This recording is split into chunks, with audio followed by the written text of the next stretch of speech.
Next we'll be seeing second type of asymptotic notation, that is a big omega notation. Okay, so I'll write here big omega notation. Okay, now this big omega notation, it is used to find out lower bound of a given function. Yes, used to find out lower bound of a given function. Okay, now suppose first we'll write the definition. Okay, उसका definition देख लेते हैं. So definition बोलता है कोई भी हमारे पास function given है, let the function be Tn. ठीक है ना. ये जो Tn फंक्शन है, it will be greater or equal to some constant, और यहाँ पे अब मैं क्या लिखूँगी, g. ठीक है, so this Tn function is greater than equal to some constant c into Gn. ठीक है, जहाँ पे ये जो मेरा c है ये ग्रेटर देन क्या होगा आपका 0.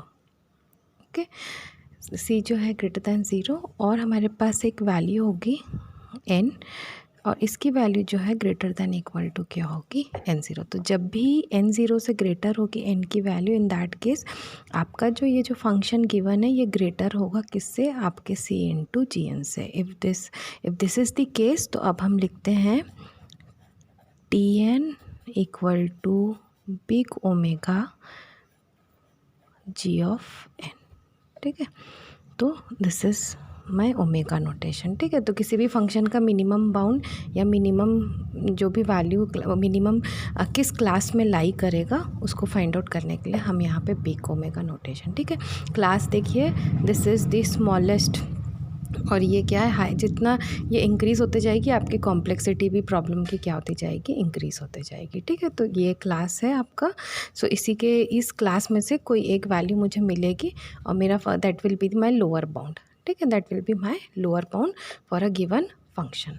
ओके, सो इसका एक एग्जांपल के साथ हम लोग सॉल्व करते हैं. ठीक है, ना देखो यहाँ पे सबसे पहले क्वेश्चन एक लिखती हूँ. ठीक है, यहाँ पे मैं लिख रही हूँ Tn equal to 7n plus 5.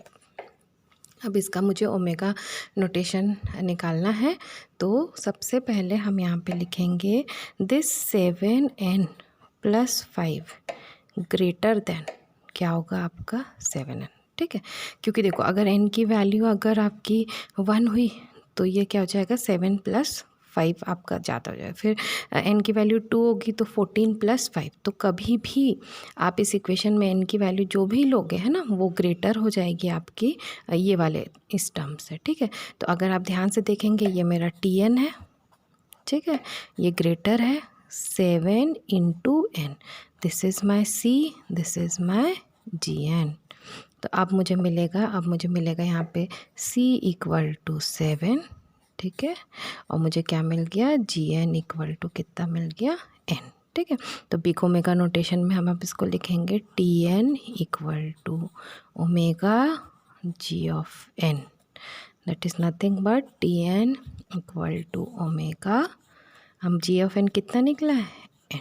So this is my answer. ठीक है, सो इस तरीके से एक और एग्जांपल कर लेते हैं इसका हम लोग. ठीक है, एक और एग्जांपल करते हैं. सो नेक्स्ट एक एग्जांपल और कर लेते हैं क्वेश्चन. ठीक है, फिर से मैं एक फंक्शन लेती हूँ. यहाँ पे मैं fn ले रही हूँ function. fn equal to 5n cube plus n square plus 3n plus 2. ठीक है, तो अब ये जो 5n cube okay plus n square plus 3n plus 2, ये क्या होगा आपका, लेस होगा किससे, 5n क्यूब से. ठीक है, तो n की वैल्यू अगर आप 1 ले लो. ठीक है, तो n की वैल्यू अगर 1 ले लोगे तो अगर सब में पुट करोगे तो ये वैल्यू हमेशा सॉरी ये उल्टा करेंगे, ये वैल्यू जो है हमेशा ग्रेटर होगी किसकी, आपकी 5n क्यूब से. ठीक है, तो ये जो है ये मेरा जो पूरा स्टेटमेंट है ये मेरा क्या है यहाँ पे fn greater than 5 into n cube. So this is my C, this is my Gn. So Fn equal to omega G of n. तो G of n कितना निकला मेरा n cube. Okay, so this is my answer. Okay और इसका जो graph होती है, ठीक है, इसका ग्राफ कुछ इस तरीके से होती है. इसी ये आपका n, ये इनपुट है, ठीक है. अब सपोज़ ये वैल्यू ऐसे, ये आपका एफ एन जो भी गिवन फंक्शन है वो, ठीक है. तो ये जो जी एन वाली वैल्यू है, ये हो सकता है इनिशियली इंक्रीजिंग हो या डिक्रीजिंग हो, लेकिन एक पॉइंट के बाद ये क्या होगी, आपकी डिक्रीजिंग ही होती जाएगी. This is my G N. तो एफ एन आपका बढ़ता जाएगा और ये जी एन जो है आपका डिक्रीजिंग होता जाएगा. ये जो पॉइंट है, यस, इसको हम बोलते हैं आपका n0. तो ये जो n है वो ग्रेटर है आपके n0 से, और इस पॉइंट के बाद gn की जो भी वैल्यू रहेगी वो fn से क्या रहेगी, कम रहेगी. तो यहाँ पे हमारे पास वो वैल्यू कितनी है, मेरे यहाँ पे nq, ठीक है. तो इस तरीके से आपको, ठीक है. So will stop here.